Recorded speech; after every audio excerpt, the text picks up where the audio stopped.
দর্শক দেখছেন একজন আইন শৃঙ্খলা রক্ষাকারী বাহিনীর সদস্যকে কিন্তু একজন রিক্সা চালক তার গায়ে হাত দিয়েছে, এমনটি আপনারা দেখছেন।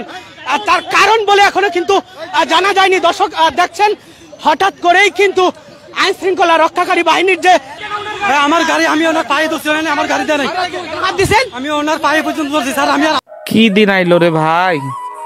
আগে দেখলাম পুলিশ সাধারণ জনগণকে মারে, আসামিদেরকে মারে, পুলিশ মানুষকে, সাধারণ মানুষকে পিটায়। এখন দেখতেছি সামান্য রিক্সাওয়ালাও পুলিশকে পেটায়। হাই রে পরিস্থিতি! দুনিয়াতে আর কত কিছু দেখতে হবে? আপনারাই বলুন, বিষয়টা কি ঠিক হয়েছে না ভুল হয়েছে?